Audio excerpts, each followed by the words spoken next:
তত্ত্ব কথাটা কি? তত্ত্ব কথাটা কি? তুলসী মঞ্চ কোন দিকে রাখবো এইটা তত্ত্ব হলো? নারকেলের কেন 20টা ফুটো এইটা তত্ত্ব হলো? রাবণের কেন 10টা মুন্ডু, মেয়েরা পায়ে কালো কার কেন পরে, এটা কি তত্ত্ব হলো নাকি? এ তত্ত্বের নামে গর্ত ফেরি, এ তত্ত্ব না। নিকটস্থ দূরগত অনাহত আহত নিমন্ত্রিত অনিমন্ত্রিত যত ভক্তমণ্ডলী ভক্তিমতী মায়েরা আজকে ভগবানের লীলা গুণ কথা শ্রবণ করবার জন্য উপস্থিত হয়েছেন, সকলা শ্রীচরণে শতকোটি দণ্ডবৎ প্রণাম। অনন্ত অনন্ত কোটি বিশ্ব ব্রহ্মাণ্ডের অনন্ত অনন্ত কোটি ভক্তবৃন্দের চরণে অনন্ত অনন্ত কোটি দণ্ডবৎ প্রণাম।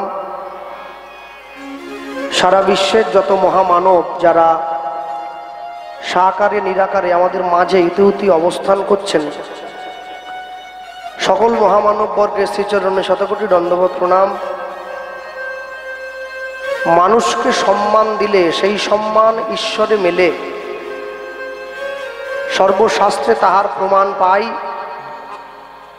কবিচণ্ডী দাস যিনি উচ্চকণ্ঠে বলেছেন, তিনি সবার উপরে মানুষ সত্য, দেখো তাহার উপরে নাই। নিতাই গৌর প্রেমানন্দে হরি বল হরি বল। জীবনে দেখবেন অনেক অনেক সময় নিজেদের ভালোর জন্য কখনো নিজেকে পিছিয়ে পড়তে হয়। ছেলের হাত ধরে বাবা মন্দিরে নিয়ে গেছে, কথার সময় ডিলেটা কম হবে, গানের সময় হবে। ছেলের হাত ধরে বাবা তার ছেলেকে মন্দিরে নিয়ে গেছে, মন্দিরে গেটের বাইরে দুটো পাথরের সিংহ বসানো আছে। তো যখনই মন্দিরে ঢুকতে যাচ্ছে, ছেলে বাবার কাছে দাঁড়িয়ে চট করে ভয় পেয়ে পিছিয়ে এসে বলছে, বাবা ওই দেখো দুটো সিংহ কিরম আমাদের দিকে বড় বড় চোখ করে তাকিয়ে আছে। বাবা সঙ্গে সঙ্গে বলছে, পাথরের সিংহ আবার কামড়ায় নাকি? তা পাথরের সিংহ, তুই ভয় পাসনি, আমার সঙ্গে আয়। হাত ধরে মন্দিরে নিয়ে গিয়েছে, হাত ধরে মন্দিরে নিয়ে গিয়ে বাবা তার ছেলেকে দেখাচ্ছে, দেখো মন্দিরের মধ্যে ভগবান দাঁড়িয়ে আছে, ভগবানকে প্রণাম করো। ছেলে তখন ঘুরে বাবাকে প্রশ্ন করছে, বাবা পাথরের সিংহ যদি না কামড়ায় তাহলে পাথরের ঠাকুর প্রণাম নেবে কি করে? বাবা এইবারে চিন্তায় পড়ে গেছে, তাহলে কি ছেলেটাকে বলে ভুল হলো?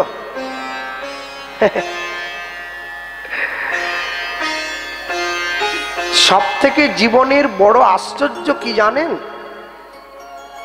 আপনাকে সবার আগে তার প্রতি বিশ্বাসটা আনতে হবে।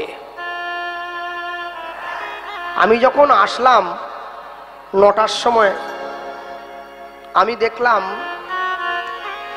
এই হরিবাসরে যতটা পর্যন্ত প্যান্ডেল করা আছে ততটা পর্যন্ত একটা তিল ধারণের জায়গা নেই, এত মানুষের ভিড় হয়েছে। কিন্তু এখন শ্রোতা সংখ্যা একটু কমে গেছে, হয়তো বা আমার পরে যিনি গাইবেন তার বেলা শ্রোতার সংখ্যা বেশিও হতে পারে, কমও হতে পারে, সেটা আমি বলবো না। তাহলে কমে গেল কেন? না, কমে যাওয়ার কারণটা হচ্ছে এটাই, দেখবেন মানুষ যখন প্রয়োজনের থেকে অতিরিক্ত কিছু পায় তার মর্যাদাটা ক্ষুণ্ণ হয়ে যায়। যার জীবনে 500 টাকা দরকার, তাকে যদি আপনি 5000 টাকা দেন, ও কিন্তু 3000 টাকার অপব্যবহার করবে। কেন? ওর প্রয়োজন নেই, তাই না? যার জীবনে 500 টাকার দরকার, ওকে যদি আপনি 200 টাকা দেন, ও টাকাটাকে গুছিয়ে খরচ করবে। কেন? 300 টাকা কম আছে। তো সোনারপুর অঞ্চলের মধ্যে যত হরিসভা, সব থেকে বড় হরিসভা হচ্ছে এই বাসর সুধী নাটাগাছি হরিসভা। কিন্তু বড় কি শুধুমাত্র শ্রোতাদের জন্য হয় না, হরিবাসর বড় হওয়ার পেছনে অনেকগুলো কারণ থাকতে হবে। নবদ্বীপে গেলে দেখবেন, নবদ্বীপের দিকে যখন আমরা কীর্তনে যাই, ওইদিকে কীর্তনে এত ভক্ত হয় না, কম হয়। কিন্তু আশ্চর্য কি জানেন, ওইদিকে গানে গেলে দেখা যায় 100 ভক্ত 10,000 ভক্তের কাজ করে। মোট কথা, যারা কীর্তন শোনার জন্য উপস্থিত হয়েছে তাদের শ্রবণ ক্ষমতা, ধারণ ক্ষমতা 10,000 ভক্তের সমান। তারা আপনাকে দিয়ে গান করিয়ে নিতে বাধ্য করবে যদি আপনি গান জেনে থাকেন, তবে না জানলে কি করে করাবে? রান্না জানলে তো রান্না করবে, তা যদি না জানো তাহলে কি করে হবে? পোস্তুর মধ্যে কতটা হলুদ দিয়ে দিলে পোস্তুর স্বাদ হয় নাকি? পোস্ত তো এমনি। যদি গৌরাঙ্গ নহিত কিমেনে হইত কেমনে ধরিতাম দে। গৌরাঙ্গ মহাপ্রভু না থাকলে কলিকালের মানুষ নিজের দেহটাই ধরে রাখতে পারতো না, অন্য কিছু অনেক দূরের কথা। বাঙালির হিয়া অমিয় মাথিয়া নিমাই ধরেছে কায়া, কায়া মানে দেহ। এরপরে বললেন শ্রী রাধার মহিমা প্রেম রসসীমা জগতে জানা তোকে। আজকে যত মানুষ বাংলার থেকে বৃন্দাবনে যাচ্ছে, তারা ব্রজের ধুলোয় গড়াগড়ি দিচ্ছে রাধে দয়া করো, কৃষ্ণ কৃপা করো বলে। যদি চৈতন্য মহাপ্রভু না আসতো তাহলে কলিকালের মানুষ জানতেই পারতো না বৃন্দাবন খায় না মাথায় দেয় না গায়ে মাখে। সবার আগে এই জায়গাটা চিনে নিতে শিখতে হবে। কেন? আসতে অনেকে দুটো জায়গাতে গিয়েছেন, একটা বৃন্দাবন একটা নবদ্বীপ। অনেকে একটাতে গিয়েছেন, একটাতে যাওয়া হয়ে ওঠেনি, যাবেন বলে পরিকল্পনা করছেন। যদি কোনোদিন যান, আমার কথাটা মিলিয়ে নেবেন, বৃন্দাবনে কিন্তু ক্ষমা হয় না, নবদ্বীপে কিন্তু ক্ষমা হয়। যদি বলেন বাবা এ কথা বলছো কেন? বৃন্দাবনে যতগুলো অসুর ভগবানকে মারতে এসেছে, ভগবান কিন্তু কাউকে ছাড়েনি। অগাসুর, বকাসুর, পুতনা সবাইকে ভগবান মেরে দিয়েছে। কিন্তু নবদ্বীপে যতগুলো অসুর ভগবানকে মারতে এলো, জগাই মাদাই, চপন গোপাল, মলয় চাঁদ কাজী, ভগবান কাউকে মারেনি, সবাইকে ক্ষমা করে দিয়েছে। বৃন্দাবনের সঙ্গে নবদ্বীপের এইটা হচ্ছে সব থেকে বড় তফাৎ। তাই মাঝে মাঝে নবদ্বীপের ধুলিতে গিয়ে একটু গড়াগড়ি দিতে হয়। দেখবেন যখন কীর্তন শুনতে বসে মানুষ বলে দাদা একটু তত্ত্ব কথা বলবেন। তত্ত্ব কথাটা কি? তত্ত্ব কথাটা কি? তুলসী মঞ্চ কোন দিকে রাখবো এইটা তত্ত্ব হলো? নারকেলের কেন 20টা ফুটো এইটা তত্ত্ব হলো? রাবণের কেন 10টা মুন্ডু, মেয়েরা পায়ে কালো কার কেন পরে, এটা কি তত্ত্ব হলো নাকি? এ তত্ত্বের নামে গর্ত ফেরি, এ তত্ত্ব না। তত্ত্ব কোনটা? যা শুনলে নিজের জীবনের ভজন পথে উন্নতি হবে তাকে তত্ত্ব কথা বলে। যা শুনলে ভগবানের প্রতি বিশ্বাসটা দৃঢ় হয়ে যাবে তাকে তত্ত্ব কথা বলে। তত্ত্ব কথা কে বলেছে? মৃত্যু পথযাত্রী মহারাজ পরীক্ষিতকে সুখদেব গোস্বামী মহারাজ 7 দিন ধরে ভাগবতের স্বরূপে যা বলে গেলেন তাকে তত্ত্ব কথা বলে। যা শুনে পরীক্ষিত মহারাজের মৃত্যু ভয় দূরে চলে গেছে। আমরা যারা কীর্তন করি আমাদের মধ্যে একটা ধারণা আছে, কি জানেন? যখন দেখি রাত্রি একটু বাড়ছে, 2-4টে লোক উঠে যাচ্ছে, আমাদের তো পদ নেই, আমরা সঙ্গে সঙ্গে রাধে রাধে জপা কর। তুই ওটা গুঁজছিস কি জন্যে? তুই তো দিব্যি গাইছিলি গান, চট করে টেনে এনে গুঁজে দিলি। হ্যাঁ, মাথায় রাখার দরকার নেই। পরবর্তী শিল্পীগুলো যে আছে, একটা হরিবাসর তৈরি বাসর তাকে এই সেই ইজিবিজি করে যদি এরম করে দেয়, আসরের মর্যাদা ক্ষুণ্ণ হয়ে যায়। আগে জমিটা তৈরি হোক। শুকনো জমিতে ধানের বীজটা পুঁতে দিলে কি গাছ হয়ে যায় নাকি? তুমি জমি তৈরি করতে পারোনি, মাঝখান থেকে একটা গুঁজে দিলে ঝট করে টেনে নিলে। গুঁজে দিচ্ছ কি জন্যে? কি দরকার গোঁজাগুজির? হ্যাঁ, দিব্যি তো সুন্দর চলছিল। মনে রাখবেন, জীবনের প্রকৃত উদ্দেশ্য যদি বুঝতে না পারেন, লক্ষ্য বস্তুর দিকে পৌঁছাতে গেলে আমাদেরকে ওরকম করে গুঁজিয়ে দিতে হবে মাঝখানে কিছু একটা। আর যদি গুঁজে দিতে হয় না, যদি গোঁজাটা ঠিকঠাক দেওয়া হয় তাহলে জল বন্ধ হবে, আর যদি ঠিকঠাক না দেওয়া হয় ওই যে ছোট্ট একটু ফুটো থাকবে ওইখান দিয়ে জল ঢুকে পুরো সংসারটা তছনছ হয়ে যাবে। যদি গৌরাঙ্গ নহিত কিমেনে হইত কেমনে ধরিতাম দে, শ্রী রাধার মহিমা প্রেম রসসীমা জগতে জানা তোকে। যে ভগবান আজ থেকে 539 বছর পূর্বে এসে মানুষের দরজায় দাঁড়ালেন, মানুষের সাজে গিয়ে মানুষের বেশে ভগবান গিয়ে দাঁড়িয়েছেন। ভগবান 10 বার অবতার হবেন বলে কথা দিয়েছেন। সত্য যুগে 5 বার, মৎস্য কুর্ম বরাহ নৃসিংহ বামন। ত্রেতা যুগে 2 বার, রাম পরশুরাম। দাপর যুগে 1 বার এসেছেন কৃষ্ণ বলে। কলি যুগে 1 বার এসেছেন গৌতম বুদ্ধ রূপে, আরেকবার আসবেন উড়িষ্যার সম্বলপুরে কল্কি অবতার রূপে বিষ্ণু যশা ব্রাহ্মণের ঘরে। সেই কথাটাই বলা হলো। তাহলে এই যে 10 অবতারের কথা বলা হলো, এই 10 অবতারের মধ্যে তো মহাপ্রভুর নাম নেই, তাহলে মহাপ্রভুকে অবতার বলে আমরা বলি কেন? আরে মহাপ্রভুকে অবতার বলি কেন? মহাপ্রভুকে কেন কেন আমরা যখন কীর্তনে গাই বড় অবতার ভাই বড় অবতার, কেউ বলে অবতারের সার গোরা অবতার। মহাপ্রভু তো অবতার নয়। মহাপ্রভু হচ্ছে পূর্ণ ব্রহ্ম স্বয়ং ভগবান। তাকে অবতারের জায়গায় আমি নামিয়ে আনবো কি জন্য?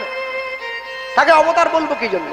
মহাপ্রভু অবতার নয়, মহাপ্রভু হচ্ছে অবতরী, যিনি নামের নৌকোতে করে কলিযুগের জীবকে ভবসিন্ধুর ঘাটটা পার করে দেবেন। তিনি তো শ্রীকৃষ্ণ চৈতন্য। আমি অচৈতন্য, সে শ্রী চৈতন্য, তাই তার নাম শ্রীকৃষ্ণ। মানুষের দরজায় এসে দাঁড়িয়েছেন। আর যখন মানুষের দরজায় গিয়ে দাঁড়ালেন, বৈষ্ণব মহাজন পদকর্তা লিখছেন পদাবলীর উদ্দেশ্য। কি লিখলেন? মধুর বৃন্দা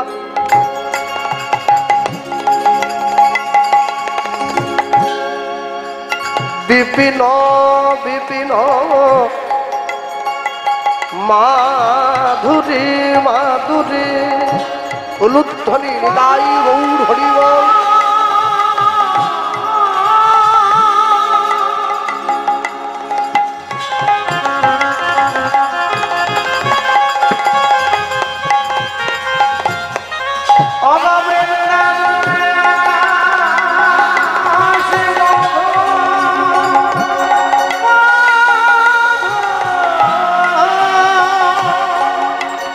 বৃন্দাবনের বাতাস মধুর, বৃন্দাবনের কীট পতঙ্গ তরুলতা সব মধুর মধুর মধুর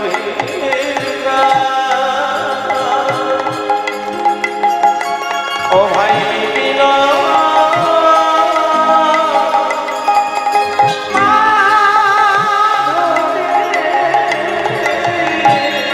দেখো প্রবেশ চাতুরী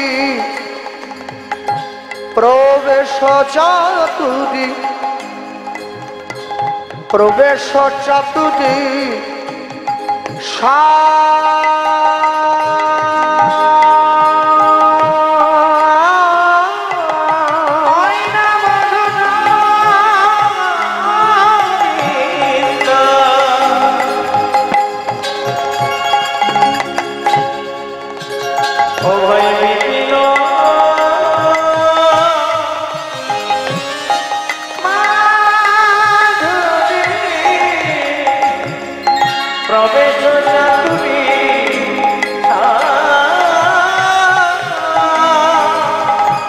দেখো ভাই বড় যুবতী তাহে ভাবের ভকতি সকতি হইত ভগবান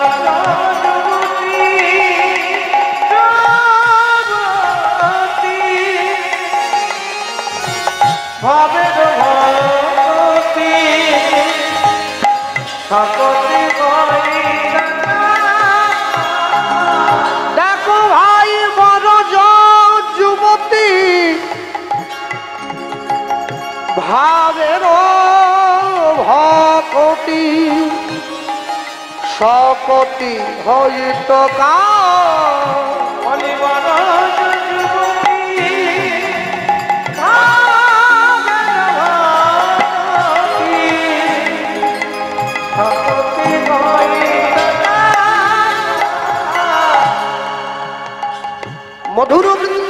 করিল মাধুরী প্রবেশ চাতুরী সার, বরজ যুবতী ভাবেরও ভকতি শকতি হইত কার। আস্তে, আপনাদের সোনারপুর অঞ্চলে অনেক ভক্ত লোক মানুষকে আমি দেখি, কপালে তিলক আছে, গলায় তুলসীর মালা আছে, তারা ভগবানকে সেবা দেয়, নিত্য নিত্য ভগবানের মন্দিরে গিয়ে ভগবানকে ভোগ দেন। আচ্ছা বলুন, একটা বিরাট বড় বাড়ি তৈরি করা হয়েছে, অত বড় বাড়িটাকে রক্ষা করার জন্য বাড়ির চারদিকে একটা পাঁচিল তোলা হয়েছে। এবারে বাড়ির পাঁচিলটা তোলা হয়েছে, বাড়িটাকে রক্ষা করার জন্য বড় বড় দরজা বানানো হয়েছে, দরজাগুলো শক্ত শক্ত লোহার দরজা করা হয়েছে। এবার তাকিয়ে দেখুন, দরজাগুলোকে যাতে দরজাগুলোকে কেউ খুলতে না পারে তার জন্য দরজায় একটা করে ছিটকিনির ব্যবস্থা করা হয়েছে। এবার ছিটকিনির বাইরে একটা করে বড় বড় তালা দেওয়া হয়েছে। যত বড় তালাটা লাগানো হয়েছে, চাবিটা কিন্তু অত বড় নয়, চাবিটা ছোট্ট।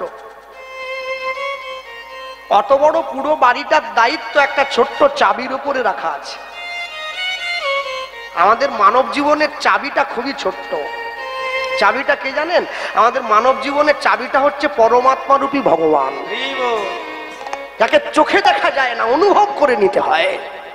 আমি অনেক মানুষকে দেখছি কপালে তিলক আছে, গলায় তুলসীর মালা, হাতে জপের মালা, তারা ভগবানকে ভোগ দিয়ে প্রসাদ পায়। আসতে, বৃন্দাবনে আমাদের ছোট একটা মঠ আছে কেশিঘাটের কাছে, পঞ্চকোশী পরিক্রমার থেকে একটু ভিতরে গেলেই আমাদের মঠ আছে, নিতাই চৈতন্য সেবাশ্রম। আমি যখন প্রথম ব্রজে গিয়েছিলাম, আমি গিয়ে একটা আশ্চর্য জিনিস দেখেছিলাম। কি? আমাদের বাংলায় যারা আমরা ভগবানকে সেবা দেই, আমরা ভগবানকে সেবা দেওয়ার সময় দুপুরবেলা ভোগের থালাটা নিয়ে ভগবানের ঘরে ঢুকিয়ে দিয়ে দরজাটা মন্দিরের বাইরে থেকে বন্ধ করে দিই। এবারে বাইরে দাঁড়িয়ে কীর্তন করি, যার গুরু ঘরে যে নিয়ম আছে। কেউ বলে ভজ পতিত উদ্ধারণ শ্রী গৌর হরি, কেউ বলে ভজ ভকত বৎসল শ্রী গৌর হরি, যার গুরুদেব যাকে যে শিক্ষা দিয়েছে। আমি সেদিকে যাচ্ছি না, কিন্তু আমি যখন ব্রজে গেলাম, আমি দেখছি আমরা ভগবানকে সেবা দেই, দরজাটা বাড়ির বাইরে থেকে বন্ধ করে ব্রজের মায়েরা তারা ভগবানকে সেবা দিচ্ছে, দরজাটা বাড়ির ভেতর থেকে বন্ধ করে দিই। আমি চিন্তা করলাম, এই আবার কিরকম সেবা? এরম সেবা তো দেখি নাই। দাঁড়িয়ে রইলাম। আধ ঘন্টা পরে সেই মা যখন দরজা খুলে বাইরে বেরিয়ে এসছে, আর দরজাটা খুলেই দেখছে একটা ছেলে দাঁড়িয়ে আছে, একবারে ঘেমে নিয়ে গেছে, মুখটা মুছছে। কি ব্যাপার? আমি বললাম, মা আমি মেদিনীপুর থেকে এসেছি। হ্যাঁ বলো, ভেতরে আসবো? এসো। বসতে দিয়েছে। কিছু বলবে বাবা? আমি বলছিলাম কি, মা আমরা বাংলায় যখন ভগবানকে সেবা দেই, আমরা মন্দিরের দরজাটা বাইরে থেকে বন্ধ করে দিয়ে কীর্তন করি দরজার বাইরে দাঁড়িয়ে, কিন্তু আপনি যখন ভগবানকে সেবা দিচ্ছেন, আপনি দরজাটা বাড়ির ভেতর থেকে বন্ধ করলেন কেন? সেই মা আমাকে বলছে, তোমার প্রশ্নটা বড় ভালো বাবা, কিন্তু এটা তো বলতে পারবো না। কেন বলতে পারবেন না? তাহলে কি না জেনেই সেবা দিচ্ছেন? না না, জেনে দিচ্ছি। বলতে পারবো না মানে বলবো না। ও বলবেন না? কেন বলবেন না? কেউ যদি জানতে চায় বলবেন না? হ্যাঁ, কি বলছেন? বলে না, তোমরা পড়ো নাই, আপন ভজন কথা না কহিব যথা তথা। বলা যাবে না তো? নিজের স্বামীকেই বলিনি, তোমাকে কেন বলতে যাবো? আলো না, তা তুমি একটু ইঙ্গিত দাও, একটু বোঝার চেষ্টা করি। বলে সেটা দিয়ে দিতে পারি, সেটা দিতে পারি। আরে বলুন। বলে আচ্ছা কি করো? কাজ করো? আল্লাহ কাজ করি বলতে আমি একটু কীর্তন টীর্তন গাইবার চেষ্টা করি। ব্রজবাসীকে ভুলেও বলা যাবে না কীর্তন করি, গাইবার চেষ্টা করি বলতে হবে। আচ্ছা, ও তাহলে আমাকে কথা দাও, তোমাকে যদি আমি এই কথাটা বলে দেই কেন দরজাটা ভেতর থেকে বন্ধ করলাম, তুমি যখন বাংলায় গিয়ে কীর্তনে যাবে, তোমার বাংলার মানুষের কাছে প্রচার করবে। আর কথা দিলাম, যদি আমি আপনার উদ্দেশ্য বুঝতে পারি, আমি বাংলার মানুষকে জানাবো। আচ্ছা শোনো, আমাকে প্রশ্ন করছি, পড়াশুনো করেছো? আলো একটু একটু করেছি। কখন স্কুলে যেতে? সকাল 10টার সময় যেতাম। কখন আসতে? বিকেল 4টের সময় আসতাম। বলে এবারে ভাবো, বিকেল 4টের সময় যখন স্কুল থেকে বাড়ি ফিরে আসতে খিদে পেত না? ভীষণ, প্রচন্ড খিদে পেত। রাস্তার মোড় থেকে মাকে ডাকতাম, মা কোথায়, খাবার কোথায়? আচ্ছা বলো তো, তোমার যখন প্রচন্ড খিদে পেত, তোমার মা যখন তোমার সামনে খাবারের থালাটা দিত, তোমার মা কি খাবারের থালাটা তোমার সামনে দিয়ে তুমি খেতে থাকতে, তোমার মা কি তোমার কাকিমার সঙ্গে গল্প করতে চলে যেত? না না, তা কেন যাবে? মা তো আমার কাছে বসে থাকতো। কেন থাকতো? আরে কি বলছেন? আবার মা থাকবে না? থাকবে না? আমার কখন কোনটা লাগবে মাকে তো দিতে হবে। বলে উত্তর তো তুমি দিয়ে দিচ্ছ, আমায় প্রশ্ন করছো কি জন্য?